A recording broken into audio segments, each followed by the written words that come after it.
everyone, and welcome to EGF's coverage of Collegiate Call of Duty. It's the first time here for the TCU Esports Conference that we get to witness all of their glory. Myself, Llama77, joined by the handsome as ever Inflict up here on the desk. Inflict, how you doing here tonight, and are you ready for some Call of Duty? Oh, I absolutely am. I have had a very long lost love for Call of Duty. I used to commentate it, I used to compete in it for quite a while, at least in during high school. So I have a very special love for Call of Duty. And fortunately, I had to move to switch to Valorant, but now I'm back and I'm ready to witness some of this great action here at TCU. Witnessing some good action, and let's check out the teams that we're going to be witnessing here for today. On the one side, we've got CCCC, who has played one match, won one match, and so far are 3-0. On the other side, it is the Stone Child College, the Bear Paw CoD, who has yet to play a match, and we're already in to the first map of Hardpoint. 5 minutes on the clock to take back number 1. The Wolves going up against the Bear Paws as we go into map number 1. For the time being, it is going to be the Wolves that hold down the hard point successfully, so nothing to be traded from the side of the Bear Paws. In fact, they are having a bit of troubles with their spawns as well. The fight has, for the most part, been pretty straightforward here. They're all just rushing towards the hard point. No spawn flipping going on, at least for the time being. However, everybody on the side of Wolves present right in the middle of the hard point. So that has kept it secure, at least for the time being. But the Bear Paws can't get their paw onto the point. It's just really good control of that balcony area, and the long-range looks with the AK-27s and being able to get Jiva already onto a 5-2 record feels really good. But you see Silent Bear there was the main one that was sticking on the point. Good entrance here for Stone Child College, and they won't walk in with nothing. But it has already rotated down to the bar, so 4C is headed already to the next point. Yeah, Wolves taking quick control of the spawn and they're holding on to it. They're not letting even a single person off the Bear Paws walk through. No kill found so far. It was a flurry of just blue on the kill feed, and it continues to be so. One kill found through a nade, and that's going to give them an opening as Squids drops onto the side. However, will be quickly taken care of. The spawns yet again flipped as 30 seconds remain on the HP, as the Bear Paws look to close out the scoreline and decrease the deficit.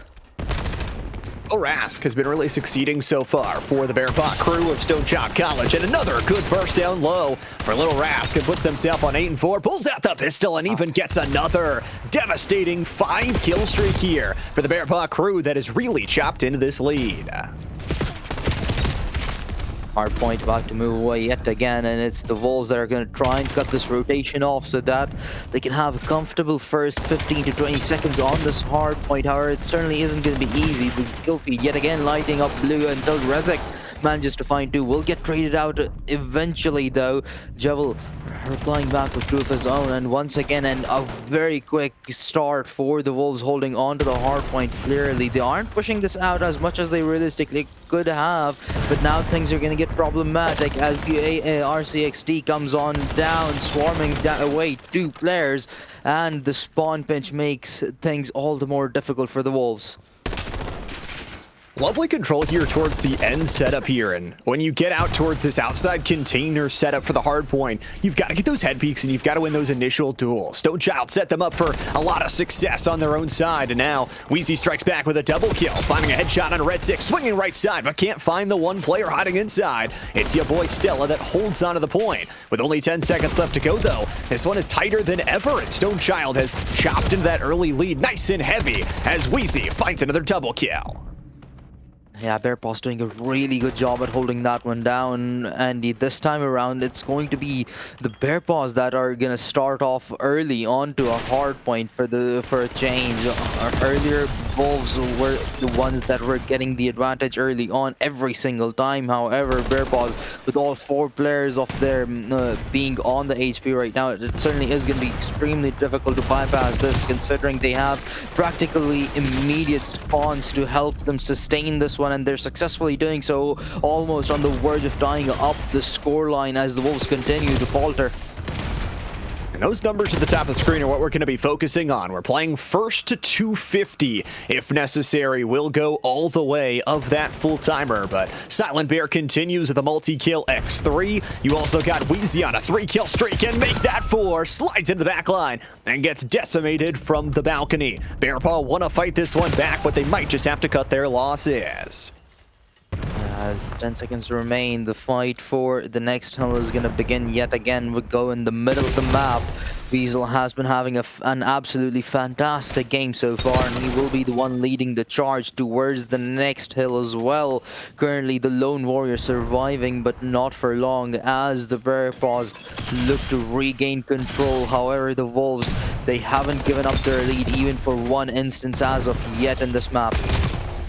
Love that jump out. Love the control here from Wheezy and Chiefel, continuing to find success. 2 of the players that are already over double-digit kills from Quad C. The Wolves have found their mark here in this map number 1. And what was only a 10-point lead has now become over 50. A full control here on this hill. And it doesn't look like Stone Child College has anywhere to attack from as Knight finds a double. Yeah, hills like these are ones where you do generally witness a lot of congestion going down. However, it has been a fantastic run from the Wolves so far. The first time this hill was popped at the beginning of the map, and this time around it's gotten even better somehow. But as the next rotation is about to pop in, it's going to be a tad bit more difficult for the Wolves, given the Bear Paws have the advantageous spawns, but that has been flipped. You see the number 2 on your minimap. He's pushed all the way back, hence taking control of the spawns, making the run for the Bear Paws all the more longer and wasting as much time as possible. So this first engagement is going to be all the more crucial. However, it unfortunately does not go their way, as the lead is about to hit 100 points for the Wolves.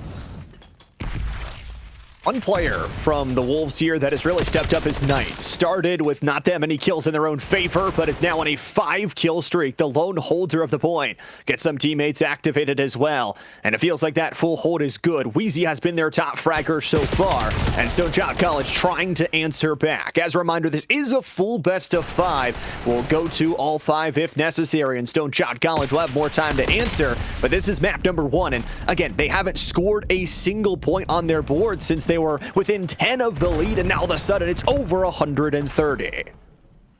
Yeah, Bear Paws, they fought a really good fight in the first rotation of the hard points. However, ever since then, they have been utterly silenced. It's been, I believe, at least 3 hard points ever since they got even a single point on board. So things are starting to look more and more difficult for them as time goes on, with less than 30 points needed for the Wolves to close out map number 1. The Bear Paws are gonna have the starting lead into this hill. However, it's starting to look like it's falling apart already, as Silent Bear hops on Knight to follow up with a frag grenade as well. And once again, the Wolves reign supreme on the hard point. Really like their retaking ability. I mean, not scared to dice up those different angles and take different 2v1 fights to give themselves a good look. And now this could be the game right here. If it is not Stone Child College retaking it on this next spawn push, it's going to be over. And it all relies on your boy Stella. Their pincer flank has to be everything. Jebel, do they see it coming? The answer is no, they flip on it quick enough. And it is the Wolves a game number 1 victory. Yeah, I mean, the Wolves had a really consistent game all across. They started off really strong on the hill number 1, I believe putting up at least 40 points just within the first minute of the game. And that first rotation, they got the spawns nearly every single time for every single hill that they played on. Hence having the advantage time and time again, which made things all the more complex and difficult for the Bearcats. Every single time they had to break the hill, and if they failed at it, they had to just walk across the whole map yet again, and things were just taking way too long. I mean, they did put up a good fight in the first rotation where they nearly tied up the scoreline. I believe that the deficit came down to just 1 point at one instance. However, after that point in the game, just nothing worked out for them, and the Wolves just threw them out of the water. Part of that was some of the multi-kill performances you saw there in that best play at the end. A little quadra kill can definitely ruin your team's chances, especially if you're not able to finish off that last player on balcony. You lose so much control across that map. The good news for Stone Child is the series is not over for themselves, but they moved to a map number 2, and now they're put right on the back foot. We've been talking about it for Rocket League for the past how many weeks, that if you go down early in a series and you go down 0-2, pulling off that reverse sweep is all so tough. So moving on to this next map, you'd have to expect Stone Child to come out swinging, or else they would have to pull off that reverse sweep 3 maps in a row. Yeah, and that did not look like it would be an easy feat, especially with their respawns looking good, looking this good. Wolves were absolutely phenomenal. I mean, their beginning was a tad bit slow, but eventually when they caught on, they were on absolutely fire. We are going to be moving on to Raid S&D next, and Scar Overload to possibly conclude the series out if this is to be a 3-0. However, if the Bear Paws are able to push this further, we will be seeing Scar HP go down, and if need be, we will be heading on to the Den S&D. Lots of really fun maps. I'm a personal fan of Raid. I think there's a lot of opening spaces. There's a lot of outside looks through this map, and especially on something like Search and Destroy, where you have limited lives in each round, you have to be very cautious about some of those longer angles and have to prepare for everything. Now, obviously, if it's kind of your first time through here to CoD, it's going to be much different than you saw in map number 1. It's not the exact same type of game with Search and Destroy. Again, each team gets limited lives per round, and it's sort of similar to something if you've watched like Valorant. One team will get a bomb, try and go plant it, while the other team is trying to defend some bomb sites. Yeah, without those fancy abilities, you just have to work with grenades, possibly some kill streaks if you can find them. However, they are going to be all the more complex to achieve, of course, in a game mode like S&D again, where you don't have as many kills to find as you do in Overload or a Hardpoint, where you have repeat players respawning all the time. So you have more and more opportunities to put up kill streaks and hence gain advantage through things like those RCXDs. However, in S&D, it's going to be all the more difficult to be able to survive across all of those rounds, but to put up those kills consistently. And every single one of those elements can matter. If you can time your plans right, if you can stay alive for as long as possible and just be a nuisance to the other team, even that would matter by a great mile.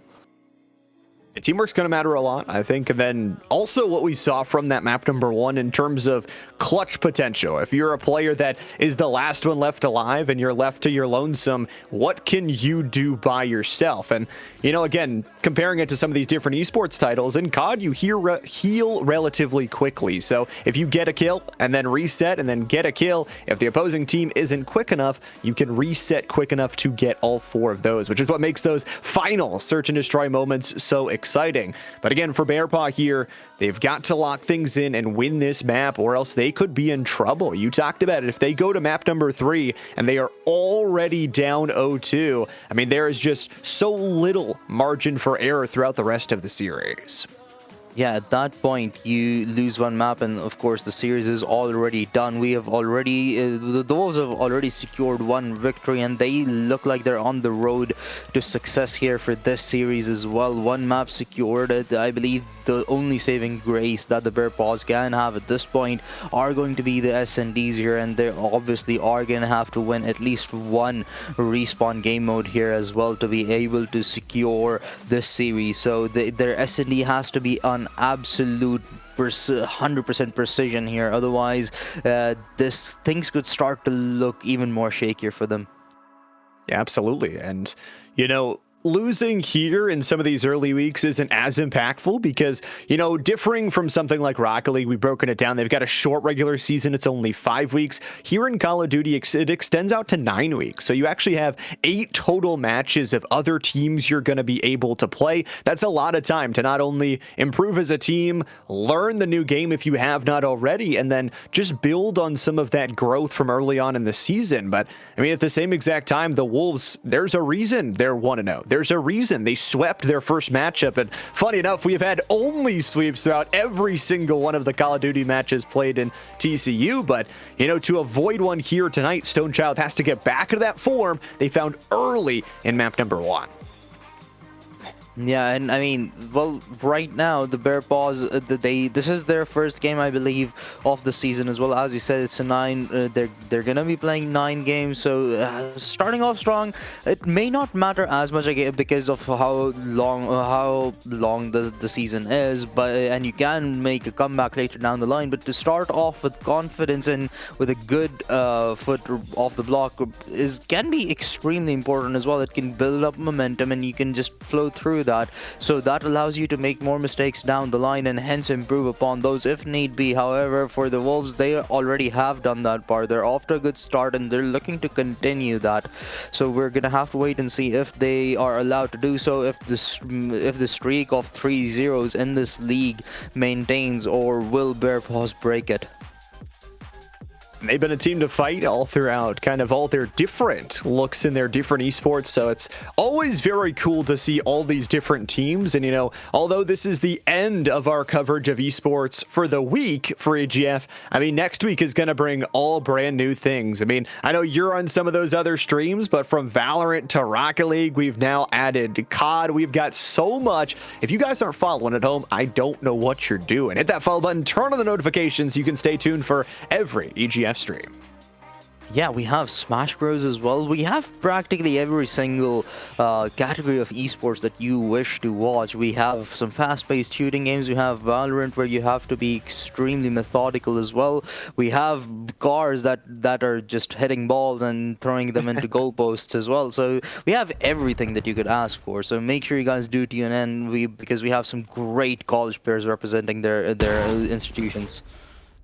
And already starting it off with Stella. Long-range scope shot will land. And again, you die here in this round, you will have to wait and watch, giving out call-outs to the rest of the team. Squids is an early trade for Wheeze and a nice little 3-piece. It's already Bear going for a double kill. And Lil Rask is the last one alive, hunted down from behind. It's a round 1 win to the Wolves. A really swift victory. Weasel getting picked off that quickly was not on my bingo card, but the way that the Wolves retaliated was absolutely unhinged. They lose a player, but they do not lose their pace behind it. Instead, they push on further, and they take the fight to the Bear Paws, completely unexpected to the latter themselves, and Silent Bear just manages to somehow walk away with 2 frags absolutely untouched. It's not only Bear that got that double kill, but also the great bounce back. 3 different players there from 4XC find their way into a kill position and find themselves onto a flawless kill death so far. And Stonechild back on the attacking side here. They're going to try and slide out outside and get some control of the statue area. The problem is the jump on them. Wheezy's already got one. Gets his get back and then drops down to the garage. Now has the wrap on the Lamborghini. You've got to get out of here or fight, and Wheezy's already got the double kill. Yeah, he's looking for revenge for the last round. He was the first one to fall there, got first blooded. However, this time around, he gets the first blood, secures the second kill as well, and within mere seconds of that, Squiddy Squids is the last player alive. He has been spotted already and dealt with. Weasel delivers 3 frags and should be hopping on to the defuse here as Wolves secure their second. I like that Stonechild was able to get a plant down there, but really clean and concise on getting the wrap, getting through statue just as quick as possible. And it is already 2-0 here. Starting well, we play until 6 rounds as an overall look, and get to see Wheezy. It was just a really good shot there over the grass line brush, hitting a headshot and catching them on the escape. Yeah, and the Wolves, they're just continuing the way they concluded map number 1. Their momentum is on absolute peak. The rounds have been extremely fast, ended in less than 30 seconds each, I believe. So the Bear Paws, they're gonna have to slow this one down. Otherwise, the Wolves are starting to look extremely dangerous as each round goes on. 15 here in the hands of Wheezy, who pushes forward and clears a lot of space towards upper and just gets out and clears the balcony. It ends up being a 1 for 2 here. Stone Child losing a lot of space on their bomb site control. And now, as the Wolves are on this attacking side, they've got the watch for the walkout, and Knight's got yet another, a 4-kill streak for Knight, but they lose one in the process, 2v1. Spots 1 unfortunately won't be able to do anything about it as it turns into a really quick bench, but Knight has having an absolute run of the show right now. And you mentioned earlier how he was having a slower game on the HP, did eventually make up for it by putting up a really nice kill streak, but so far Knight has an absolutely phenomenal 5 kills, 0 deaths delivered in just 3 rounds. And it's put the team up 3-0 here, already halfway to victory. 5-kill streak here for Knight. We'll see if that can continue. Stone Child has been relatively shut down other than your boy Stella, who's on a 3-3 setup, but trying to get back to going. Stone Child back in this attacking side. What do they want to do with it? It looks like want to start to target A, but they can't develop mid that quickly, and it's already the Wolves searching for them. Yeah, Knight leading the charge yet again, being the spearheaded killer that they need. Vaisal follows up with a frag of his own. That's going to leave only 2 players behind, and both of them have been spotted as well. Squiddy Squids are now in trouble, getting pushed from behind as well. There is a trade, but now Lil Rask is the last one surviving. Jumps out, gets caught in the crossfire, and there it is. The Wolves have found 4 in a row, and I mean, the big thing that round for them was they really wanted to deny the development from mid and then attack through rock. As soon as they got those two things checked off on the to-do list, it was already over.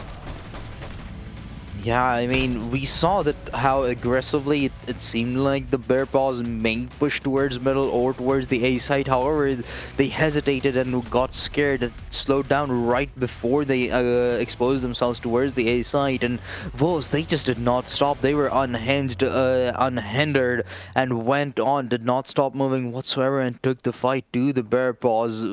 They moved about 80% across 80% of the map to take those fights. That speaks a lot about the confidence that Wolves have in their ability against the Bear Paws, and that is a great reason for success in a game mode like S&D. You cannot let the nerves get to you. Already got the plant down, and they're already gonna go. Nerves are there. Stella finds one. Knight finally shut down on that kill streak, but it's a kill for kill, I should say. And another one right through mid. Jevel's got the control. 30 seconds on the bomb, and for Stone Child, they're trying to play together, but they don't get the refrag. Running them down is Wheezy, and finally Rezik gets something back, but just a lone dog in this fight against 2 Wolves. Yeah, I had hoped that Bear Paws would put up a better performance than they did in the respawn on S&D. However, that does not look like it is going to be the case, as Rezik is now in a 1 versus 2 with 3 seconds left on the clock. It's realistically impossible for him to defuse the bomb, and hence the 5th one gets confirmed as well. Wolves just 1 away from getting a 2-0 victory, 2-0 lead in this best of 5 series.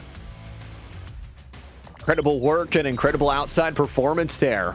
Good to see Jevel on this final kill, and just incredible protection there in the outside courtyard, and so well developed are their map skills to be able to set up, take down, and attack the spawn point with some of these wrapping around flanks.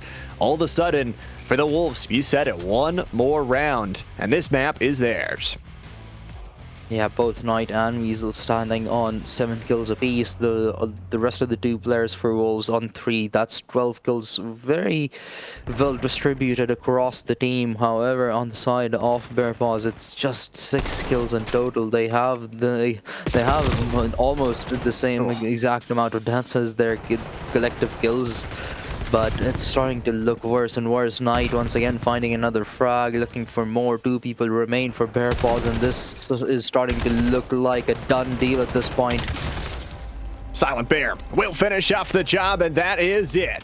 The Wolves wrap up number 2 with a game victory. And I mean, you talked about all the standout stars for them. Silent Bear, though, had been relatively quiet until that final round, but found the jump up, found control of the master bedroom, and then it's all history after that.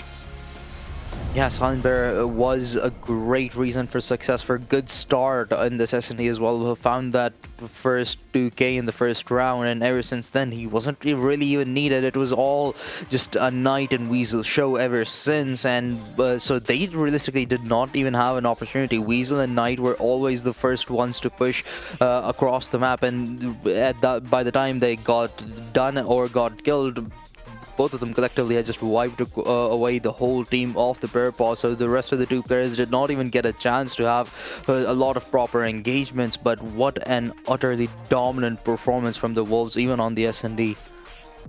I mean, and it was really quick, like you said. They didn't really give them a chance to think about it. They were straight in their face. Their shooting was good, and their teamwork was even better. It's not like they needed the buddy system to find these really awkward pincers to put Stonechild just back up against the wall. And that's one of the things that is so special about that map. If you don't develop towards other parts of it on the attacking side, you can easily get caught on your own feet and have just no space to play for. And now for Stonechild, you talk about going into this map number 3 with no space to play for. It is Scar or nothing. They've got to win here and then win 2 more if they want to win the series.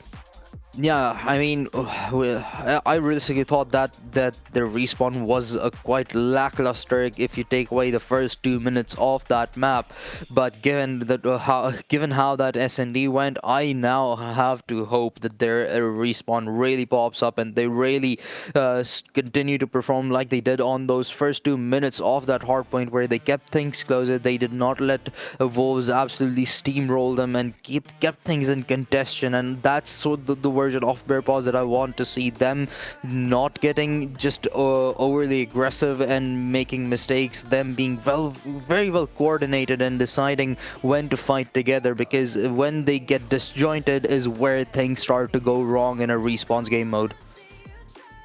Now you're moving into yet another Respawn's game mode in Overload, which is, I feel like, might actually level the playing field just a little bit more, because it's one of the brand new modes for BO7. If you're unfamiliar, you basically take a brick and both teams are fighting to carry the brick straight onto the other side. So you imagine like tug of war, but with just 8 guys battling over the tug of war in all different directions. So that's what it's going to be. It's going to be a lot of fun, and, you know, getting to watch some of the professional scenes start to go towards Overload more and more. It just, there's so much strategy that goes into it, where like if you rush all 4 players too soon and you die, your respawns aren't going to be in there in time for them to take it back to your own base. And like if you go too aggressive or too slow, there's all these nuances about how to play the mode. Yeah, there's a lot of thought process that goes into deciding when you want to be aggressive and how many people you want to commit to that aggression. However, it could realistically go wrong at any given moment as well. As you said, you lose one entire wave of people at any given moment, and then things can go absolutely wrong. Even if you had a great start, you gave the other team a great opportunity to mount a comeback. So you have to ensure that you have at least one person alive to be able to defend not losing points while the rest of the squad tries to get aggressive. So a great split could be 2 people getting absolutely aggressive, trying to secure points, 1 person trying to just transition and playing the role that's necessary. Whenever you need an extra person for defense, you can do so, and whenever you have a good chance of scoring, he can assist the attackers out as well. And then the last person being the absolute goalkeeper there. You do not want to skip away from any points whatsoever, so you have to have a safety net. And some of the funny strategy that goes into this mode that some of the pro players have developed is literally just jumping off the side of the map. Literally, if you jump off the side of the map with the device, it just resets back to the middle. So don't be surprised, not only us here up in the booth, but everybody watching at home, if somebody literally just takes the device and jumps off the map, because it is a viable strategy to play that goalkeeper role and just defend it if at all possible. But it's also similar to like capture the flag, where points are somewhat limited. And, you know, with this tug of war back and forth, if you have somebody like the Wolves that are scoring early and are, I mean, fragging out, golly, like they have in map number 1 and map number 2, it could be something where Stonechild never truly get a chance to come back in this map 3. Yeah, I mean, their comeback quite truthfully, is not looking very realistic right now. The hard point was the first 2 minutes of the hard point was the really small ray of hope, and if they can somehow revive that Bear Paw team and just use that consistently in the Scar map, they would have a chance. But again, even in those 2 minutes, they still did not have the lead. The Wolves were outclassing them for the most part as well. So realistically, just do not sugarcoat anything. The Wolves, they have them dead to rights here. So the ball currently is in the court of the Bear Paws to pull out something miraculous here. And I think the even tougher thing is, right, if you find a way to win this map, you've got to find a way to win 2 more, and Search and Destroy is looming right on the horizon again. So you as a team just have to be ready to go and have to take it 1 map at a time. But let's find out who can win map number 3. It is the Wolves versus Bear Paw. Let's find out. This could be the very last map of the series is here. Already 2 players going down for either end. The overload start, as you can see, the respawns are just all the more slower. The skulls staying afloat for quite a while next to the people that have just died. The device is in total control of the Wolves, but they aren't picking it up. They want to push away. They want to gain more real estate before they decide to take a run at securing a point. And again, they pick it up, immediately end up losing 2 players, and now things are starting to look at that, but risky for them. Jevil is found 2, and that could potentially give them an opening. However, no reinforcements on point to be able to help them out, as the overload point has been picked up, but eventually does go down. Can carry it to either one of those A or B secure locations, but just trying to get it out from closer to their side right now. The Wolves have put in a really good bit of pressure, but a good carry around from the other side from your boy Stella will make things even more awkward. Pulls out the pistol, can't get a kill, but a good transitory offense there from Bear Paw. Now the question does become, for your boy Stella and crew, you've only got 2 left alive. You've got to play some defense, and there the device goes to score. It's Wheezy for first.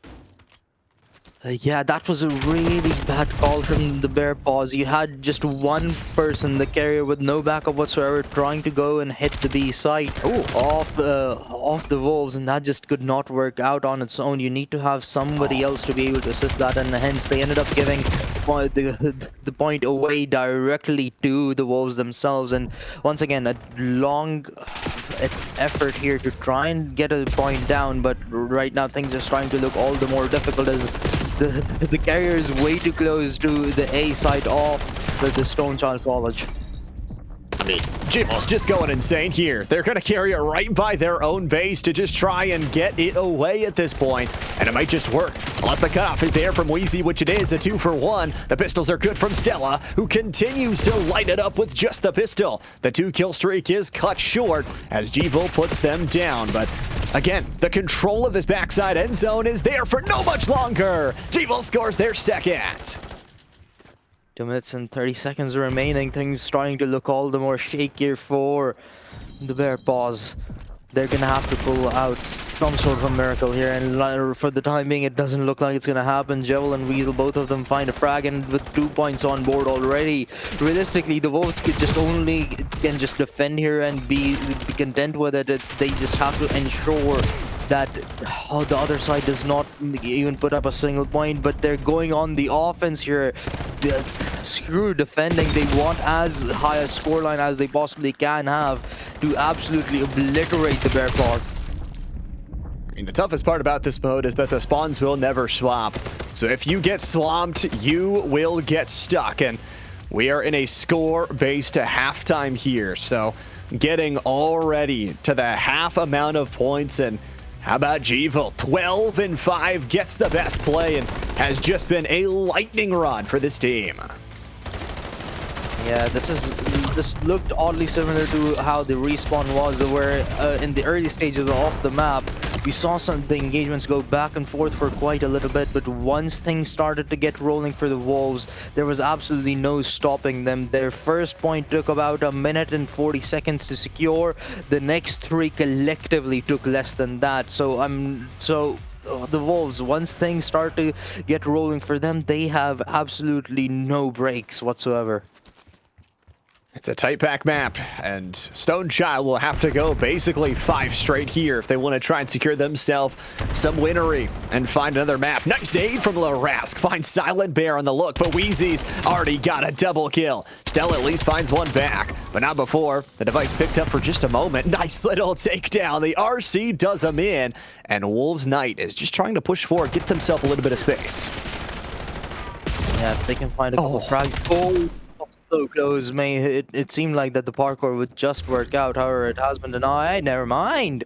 Jevil somehow still makes it through all on his own. No reinforcements needed, and now they have an opening to secure another one. As soon as the carrier falls, as soon as the device falls, they can pick it up and hence go for another one picked up already. They need to go get through the singular wave, and they're lining up. One kill found.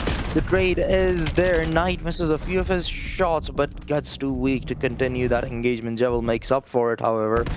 And the device now, once again, in the hands of the Wolves yet again.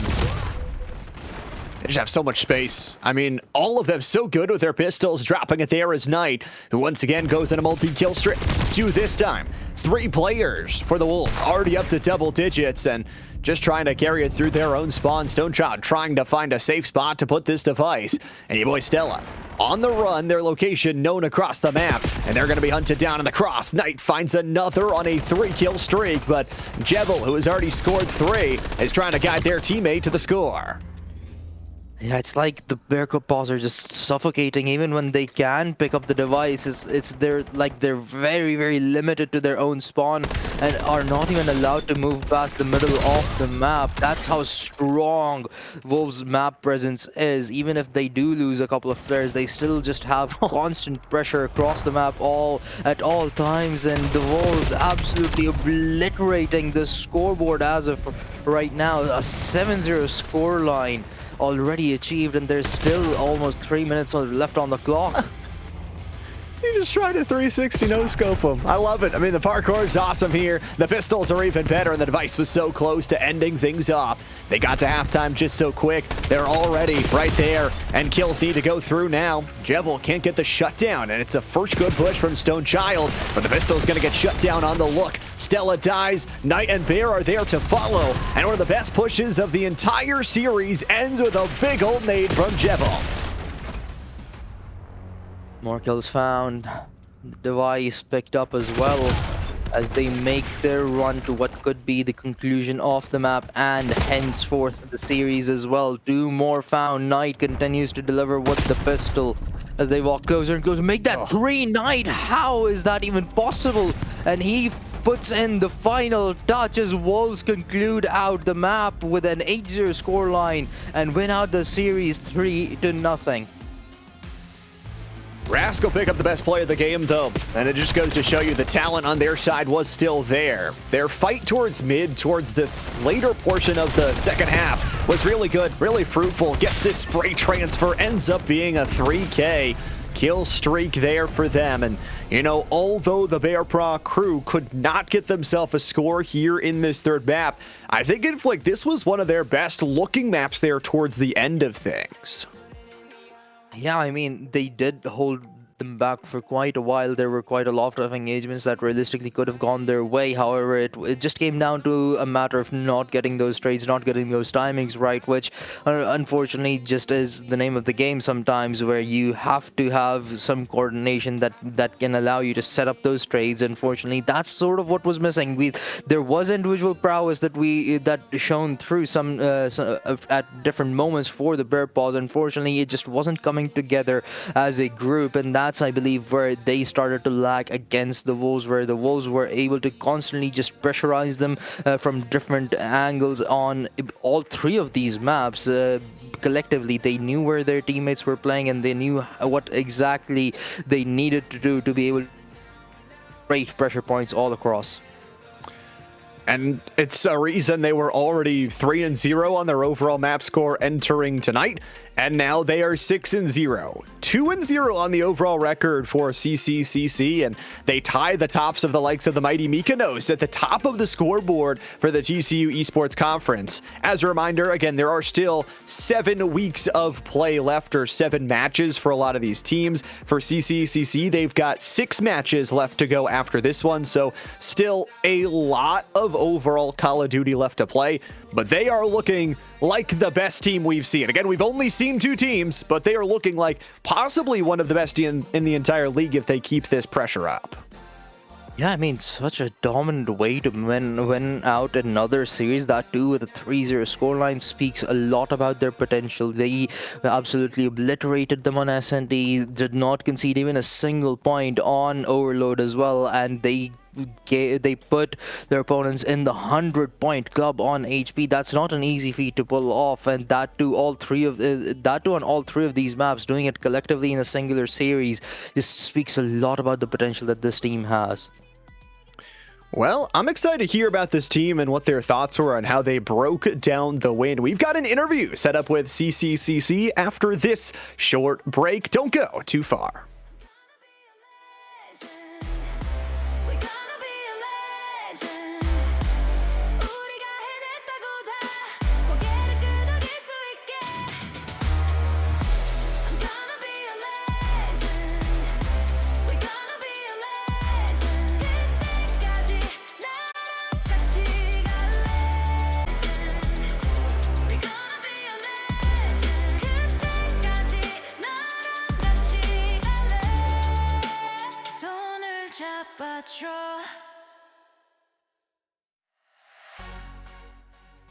Welcome back, everybody, to EGF's live coverage of Collegiate CoD. The TCU Esports Conference has a new team that is 2-0, and it is CCCC. And we get to talk to the victorious Wheezy after their big W. Wheezy, first and foremost, a 3-0 victory. How you feeling after the win?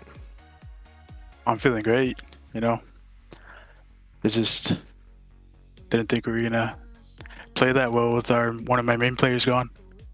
Oh, okay. Wow, okay. So yeah, my buddy JaVale stepped in and did good. I mean, that's something very surprising to hear. You guys have had a phenomenal run so far. I mean, still we're early in the season. You guys have won 2 series, both of them being 3-0 each. I mean, do you think you guys, what is it that's making you guys so successful, even with a substitute? You guys being just putting up a 3-0 scoreline with such dominant, where you don't even drop a single SND round or 1 point on Overload. How are you guys this good? Yeah, we just come in and practice a lot, get our chemistry going. It's just, we're just in here working.